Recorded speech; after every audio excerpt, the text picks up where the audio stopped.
हाँ तो जवानों, आज हम लोग पढ़ने वाले हैं magnetic field due to current carrying wire. प्यारे जवानों, एक कंडक्टर है जो कि स्ट्रेट कंडक्टर है जिसके अंदर करंट है और उस करंट के कारण किसी पॉइंट पर हमें मैग्नेटिक फील्ड की वैल्यू निकालनी है। अब हम इसका एक जनरल केस करेंगे जब वायर की लेंथ कुछ फाइनाइट होगी। मैं रिपीट कर रहा हूं, वायर की कुछ फाइनाइट लेंथ होगी, इनफाइनाइट लेंथ नहीं होगी, नहीं होगी, नहीं होगी। जब इनफाइनाइट लेंथ वायर आएगा तो हम फाइनाइट वायर के एक्सप्रेशन में ही हम एक्सट्रीम वैल्यूज को पुट करेंगे और वो डेरिवेशन निकाल लेंगे, ठीक है। लेकिन मैं एक जनरल सिचुएशन प्लॉट करके दिखा रहा हूं। क्या कर रहे हैं हम फाइनाइट लेंथ वायर के कारण किसी पॉइंट P पर मैग्नेटिक फील्ड निकाल रहे हैं।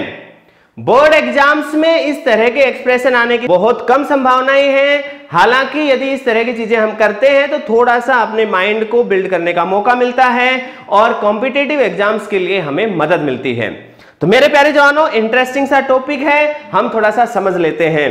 तो हमारे पास क्या है साहब, हमारे पास एक करंट कैरिंग कंडक्टर है जो कुछ फाइनाइट लेंथ का है, कुछ भी फाइनाइट लेंथ होगी इसकी। प्यारे जवानों, कोई एक पॉइंट है, लेट अस से ये कोई पॉइंट है P, इस पॉइंट P पर हमें मैग्नेटिक फील्ड निकालना है।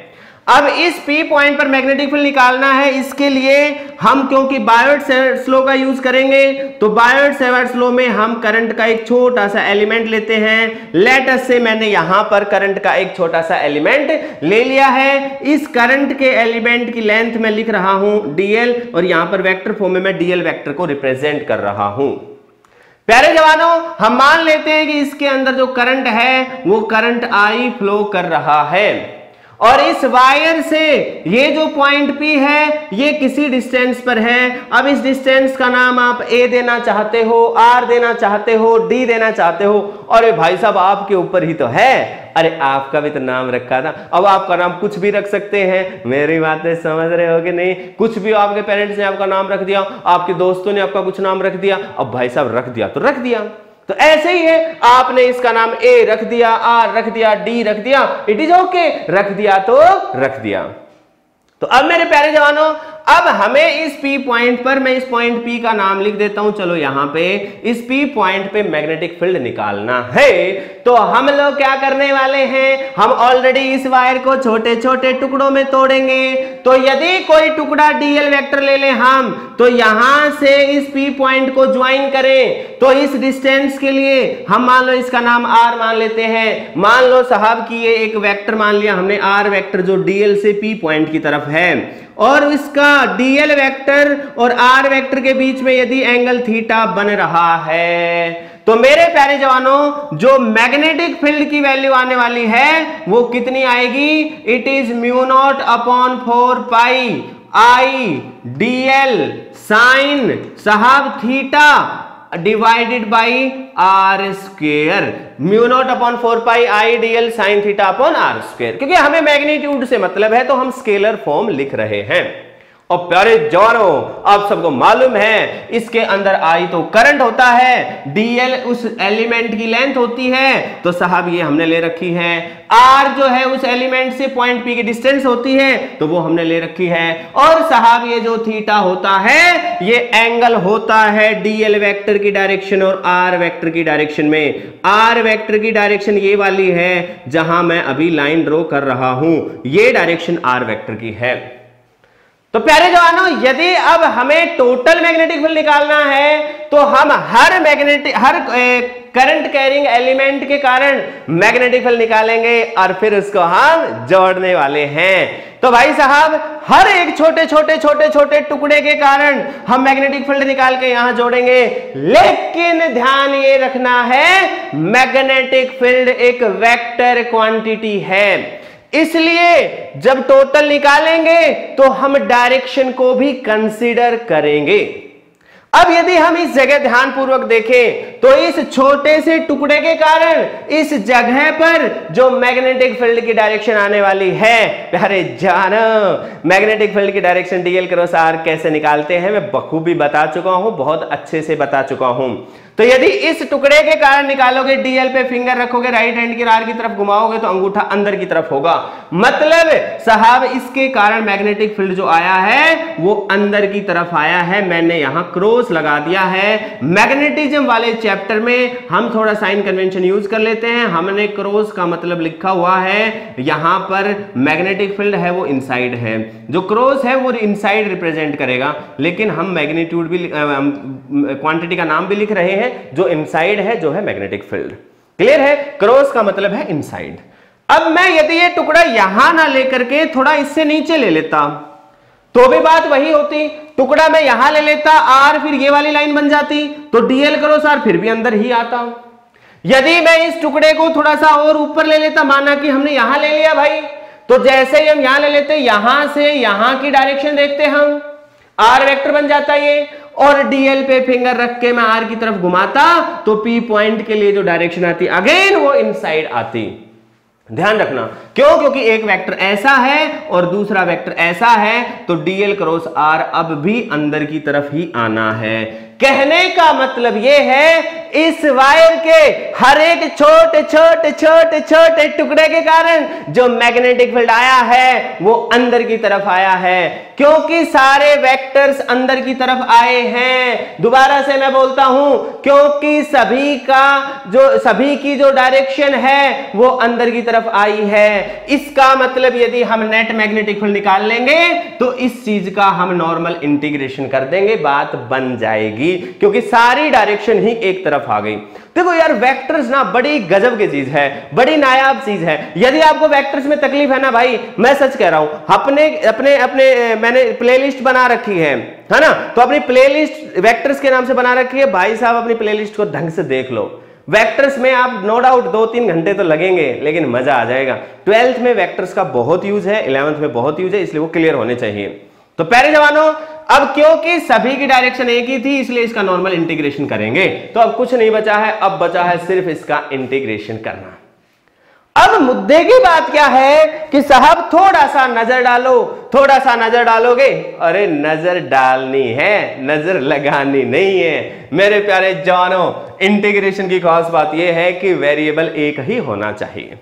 मतलब ये जो डीएल टुकड़ा था, यदि हमें ये पॉइंट ओ ले लें, पी पॉइंट यहां ले रखा था जहां मैग्नेटिक फील्ड निकालना था, ओ हमने कैसे ही सेंटर में मान लिया कोई भी पॉइंट रेफरेंस के लिए। अब यदि इस डीएल वाले टुकड़े को जो इनिशियल लिया है लेटस से, वो इससे एल डिस्टेंस पे है।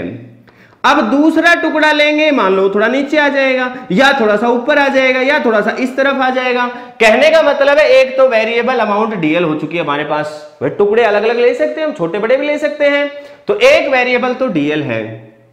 लेकिन इंटरेस्टिंग बात क्या है कि जैसे ये टुकड़ा आप थोड़ा नीचे लेंगे तो यहां से जो पी पॉइंट और डीएल को मिलाने वाला आर वेक्टर होगा, भाई साहब मतलब आर वेक्टर की जो डायरेक्शन है वो तो डीएल से पी की तरफ होनी है। कभी उल्टा समझ जाओ, पी से डीएल, ठीक है, उल्टा नहीं समझना है। तो डीएल से पी की तरफ जो आर वेक्टर होना है साहब, उसकी वैल्यू भी बदलेगी। ये लाइन छोटी है, थोड़ा और नीचे जाओगे बड़ी हो जाएगी, थोड़ा और नीचे और बड़ी हो जाएगी, थोड़ा ऊपर जाओगे छोटी होती जाएगी, फिर बढ़ती जाएगी बढ़ती जाएगी। मतलब एक दूसरा वेरिएबल हो चुका है आर। और साहब एक तीसरा वेरिएबल भी यहां पे प्रेजेंट है, और वो है थीटा। आप खुद ही देख लो, ये एंगल अलग है, और यदि ये कंपोनेंट नीचे होता तो भाई साहब ये एंगल अलग होता। इसका मतलब इसके अंदर 3 वेरिएबल आ चुके हैं, डीएल भी है, आर भी और थीटा भी है। तो अब ये जो प्रॉब्लम बनी है ये मैथमेटिकल प्रॉब्लम बन गई, जिसके अंदर हमें इंटीग्रेशन की टेक्निक्स यूज करनी पड़ेंगी इंटीग्रेशन निकालने के लिए। क्योंकि साहब इंटीग्रेशन में सिर्फ एक ही वेरिएबल को सोल्व कर सकते हैं हम, इसलिए बाकी के 2 वेरिएबल्स को हमें हटाना पड़ेगा। क्या करना पड़ेगा? हटाना पड़ेगा। तो मेरे प्यारे जवानों, लेटस से जब ये एंगल थीटा है उस समय आपको पता है ये तो बीच वाली लाइन से जो एंगल है वायर से 90 डिग्री का बन रहा है, और उस समय ये वाला जो एंगल है मैं यहां पे आपको दिखा रहा हूं, ये वाला जो एंगल है मान लो ये एंगल है फाई। तो इस ट्रायंगल का नाम भी हम रख देते हैं, मान लो इसका नाम ए रख देते हैं हम। तो ए ओ पी, दोबारा बोलो, ए ओ पी। फिर से बोलूं, ए जो पॉइंट है कौन सा है, जहां हमने शुरुआत में डीएल एलिमेंट ले रखा है वो। ओ इसे वायर के लिए जो सेंटर पॉइंट मान रखा है वो, वायर का सेंटर मतलब इसका मिड पॉइंट नहीं है, ये वो पॉइंट है जो पी पॉइंट से डायरेक्ट परपेंडिकुलर ड्रॉप कर रहे हैं वायर पे, तो वहां जो पॉइंट मिला है दैट इज ओ।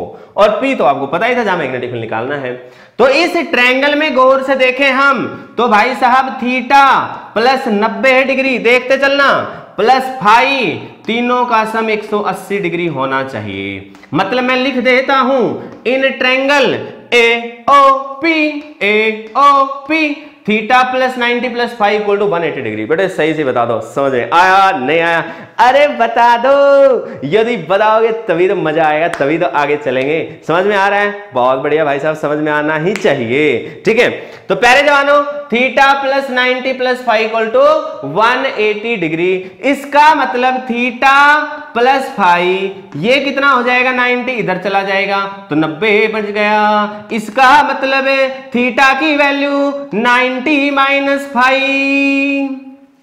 अब यदि हम यहां पर साइन थीटा ले लें साहब, साइन थीटा इक्वल टू, दोनों तरफ साइन लिख दिया हमने, इसके भी इधर साइन लिख दिया, इस पे भी लिख दिया, साइन 90 माइनस फाइव। प्यारे जवानों, साइन 90 माइनस थीटा जो भी एंगल होता है उसको हम लिख सकते हैं कॉस एंगल। इसका मतलब यहां लिख देंगे कॉस फाइव। इसका मतलब क्या है कि साहब हमने थीटा को फाइव में रिप्लेस कर लिया। अब आपके मन में सवाल आएगा, जी फिर क्या तीर मार लिया? पहले थीटा वेरिएबल था, जब हम इसको नीचे लेके जाएंगे तो थीटा की वैल्यू अलग थी, तो साहब फाई भी तो अलग होगा। आपकी बात एक नंबर की सच है। लेकिन ये जो टेक्निक है धीरे धीरे हम इंटीग्रेशन में सीखते हैं, और क्योंकि हम बायोलॉजी के यदि स्टूडेंट हैं तो फिर अपने को तो ये तरीका याद रखना पड़ेगा, नहीं तो थोड़ा सा आप इंटीग्रेशन पर हाथ आजमाइए कि ये चीज मैथमेटिकल है, हमें थोड़ा सा अपने विवेक का यूज करके समझना पड़ेगा कि किस तरीके से हम कन्वर्ट करें। एक्चुअल में हम इन तीनों ही एंगल्स को, तीनों ही वेरिएबल्स को, सॉरी एंगल नहीं वेरिएबल्स को हम फाई की टर्म्स में लेकर आने वाले हैं। एक को तो फाई में बदल दिया, अब दूजे को बदलते हैं साहब, दूजा है आर, अब आर को बदल देते हैं। तो आर का फाई के साथ क्या एंगल है भाई साहब? Again triangle A O P लिख देता हूं मैं, इन ट्रायंगल ए ओ पी आपको दिख रहा होगा, ए डिवाइडेड बाई आर। ये ए क्या है भाई साहब? ये यदि मैं एंगल मान लूं फाई, जो कि फाई के टर्म्स में लेके आना है, तो उसके सामने होता है परपेंडिकुलर, और ये क्या होता है बेस, तो base divided by hypotenuse equal to cos phi.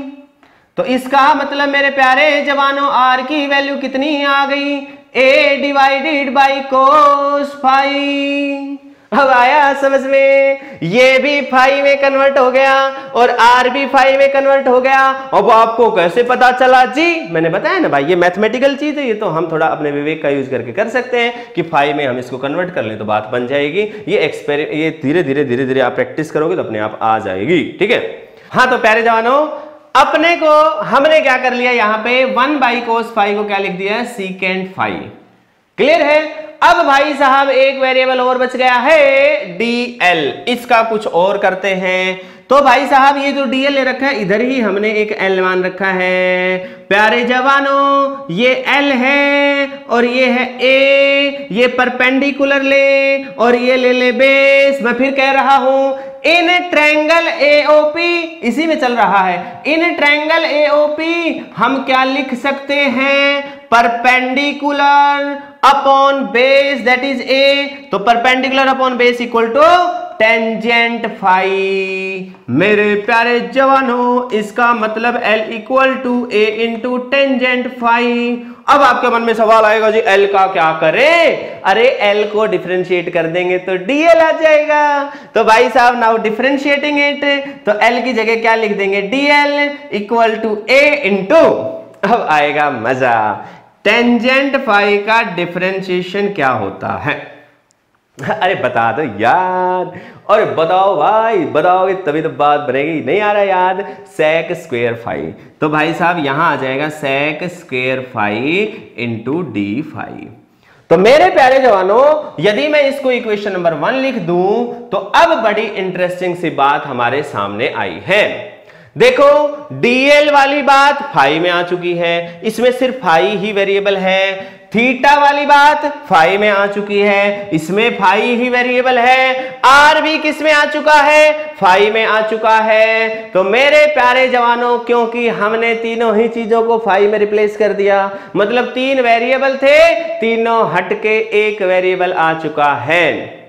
तो प्यारे जवानों, क्योंकि एक वेरिएबल आ चुका है, तो अब हम इस बात को थोड़ा सा आगे प्रोसीड करते हैं। लेकिन आगे बढ़ने से पहले मुझे इसको थोड़ा सा मिटाना पड़ेगा। तो मैं क्या करता हूं, मैं जगह बना लेता हूं। मैं यहां पे जगह बना रहा हूं भाई, ठीक है, थोड़ी सी जगह बना लेता हूं। मैं इसको मिटा देता हूं, क्योंकि ये तो चाहिएगा अपने को साइन थीटा, तो हाँ, फिर थोड़ा बाद में मिटा देंगे। तो प्यारे जवानों देखना भाई साहब, तो ये इक्वेशन क्या बन जाएगी? By using equation number 1 and putting all the values of different variables we get dB will be equal to mu naught upon 4 pi I into dl। What is dl? It is a into sec square phi into d phi. ठीक है। What is sine theta? ये तो dl की value लिखी मैंने, अब लिख रहा हूं sine theta, it is cos phi divided by r square. What is r? It is a sec phi, इसका मतलब a square sec square phi. प्यारे जवानों, इंटरेस्टिंग बात यह है कि sec स्क्वेयर से sec स्क्वेयर कट गया, a से a कट गया, तो जो हमारे पास बात बची वो क्या बची? Mu naught upon 4 pi I। अब थोड़ा ध्यान से लिखना, नीचे a है तो मैं a लिख देता हूं। अब ये भी लिख दिया, ये भी लिख दिया, ये भी लिख दिया, ये निपट चुका है। cos phi into d phi, ये बन चुका है अपने पास dB। अब मैं एक बार मिटा देता हूं इसको, और अब हम इसको आगे सॉल्व करते हैं। बेहद आसान बचा है, अब कुछ खास बचा नहीं है। अब सिर्फ इंटीग्रेशन भी आसान हो चुका है, एक ही वेरिएबल में इंटीग्रेशन आ चुका है। तो अब इसकी लिमिट पुट करके हम आगे प्रोसीड करेंगे। बस लिमिट समझाने के लिए डायग्राम पर वापस आते हैं। तो प्यारे जवानों, एक बार मैं डायग्राम की होच पोच को खत्म करता हूं ताकि थोड़ा सा आपको समझ में आ जाए, क्योंकि अब बाकी चीजों का हिसाब तो मैं करा चुका हूं, इसलिए उनको समझ जाएंगे आप, कंफ्यूजन में नहीं आएंगे। तो प्यारे जवानों, मैंने यहां एक छोटा सा टुकड़ा ले रखा था, वो ले रखा था मैंने dl, ठीक है, और ये एंगल ले रखा था मैंने फाई।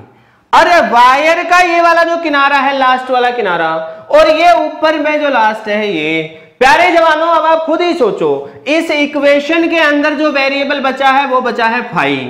तो अब जो एलिमेंट्स अलग अलग लेंगे, तो जो सबसे लास्ट में जो एलिमेंट आएगा वहां पर इस फाई की वैल्यू कितनी आएगी? कुछ भी मान लो, जो आपका मन करे वो मान लो थीटा 1, थीटा 2, फाई 1, फाई 2, जो आपका मन करता है वो मान लो।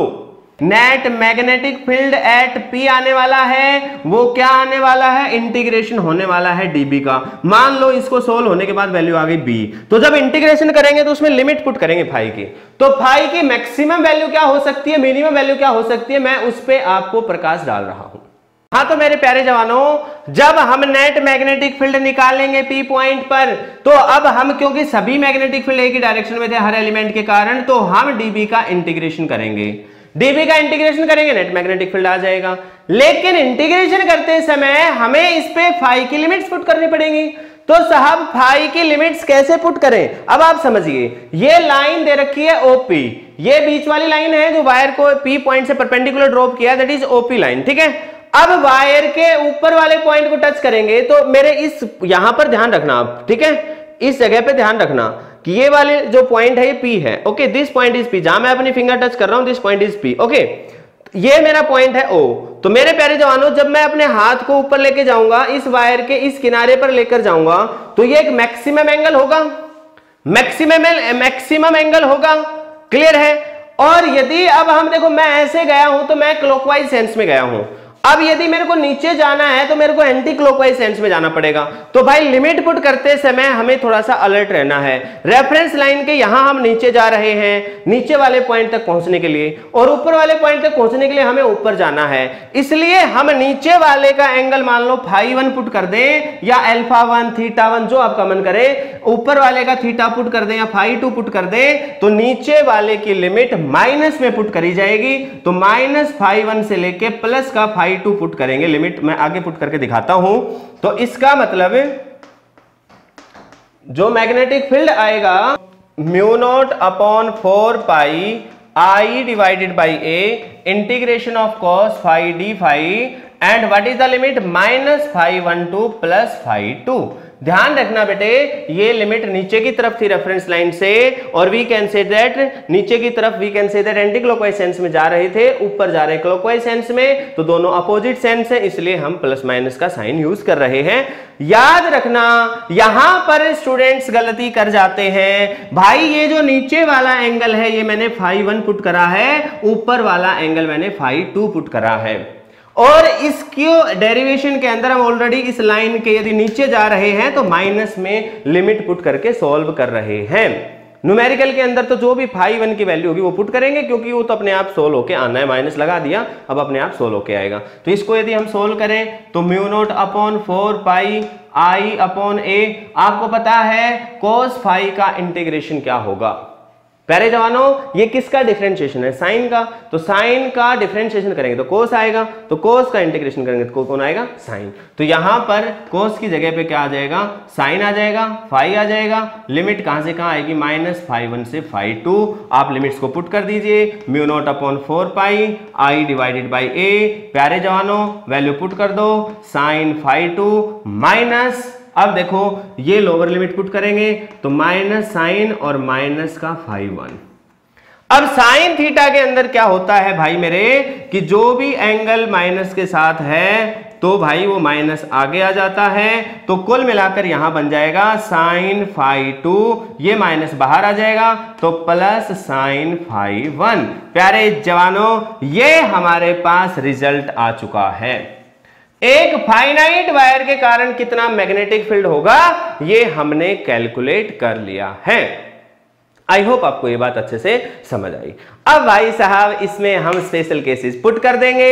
हम क्या स्पेशल केसेस पुट करेंगे और कैसे करेंगे, मैं एक बार इसको मिटा के सोल्व करता हूं। हाँ तो प्यारे जवानों, मैं इसमें सिर्फ छोटी सी बातें बताने वाला हूं, एक दो थोड़ी थोड़ी बातें बताऊंगा, बाकी मैं अगली वीडियो में एक्सप्लेन करने वाला हूं, ठीक है। तो प्यारे जवानों यहां पर वैसे एक छोटी सी बात मैं आपको बता देता हूं कि यदि इनफाइनाइट वायर है, if infinite long wire is there, यदि इनफाइनाइट लॉन्ग वायर है तो भाई साहब ऊपर की तरफ वाला एंगल आप खुद ही बताओ, ये φ2 कितना हो जाएगा, बहुत लंबा तार है तो 90 लिमिटिंग केस में, ठीक है। और ऐसे ही नीचे वाला भी कितना हो जाएगा 90, मतलब φ1 और φ2 की वैल्यू क्या हो जाएगी 90, और साइन 91 होता है, तो बेटे ये भी 1 और ये भी 1, तो कुल मिलाकर जो मैग्नेटिक फील्ड आएगा mu not I divided by 4 pi a into 1 और 1 क्या हो गया 2, तो कुल मिलाकर b की वैल्यू आ गई mu naught I divided by 2 pi a।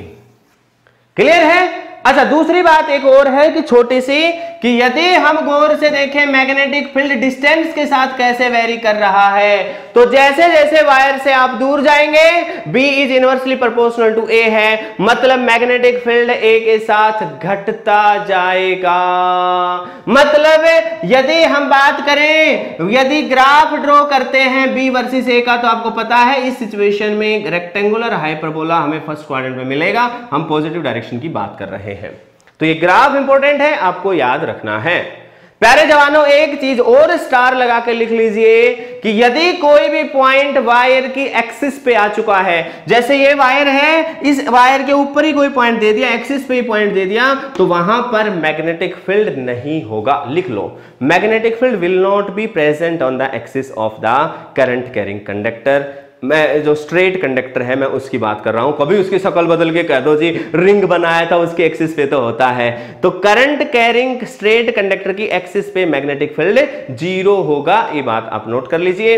इस ग्राफ में ना तो ये लाइन यहां टच हो रही है ना ये लाइन यहां टच हो रही है, B is inversely proportional to A का ग्राफ हमें यहां पे मिल चुका है। तो प्यारे जवानों आज इस लेक्चर में हम इतना ही करेंगे, तो हंसते मुस्कुराते हुए फिजिक्स पढ़िए और अगली बार हम आगे की तरफ पढ़ेंगे, आगे अगले टॉपिक्स को हम कवर करेंगे। तो प्यारे जवानों भरपूर प्रैक्टिस करिए, याद रखिए मैग्नेटिक इफेक्ट ऑफ करंट में सबसे बड़ा रोल डायरेक्शन का है। तो प्यारे जवानों हंसते मुस्कुराते डायरेक्शन की प्रैक्टिस करो, मजा आ जाएगा। तो गुड बाय, टेक केयर।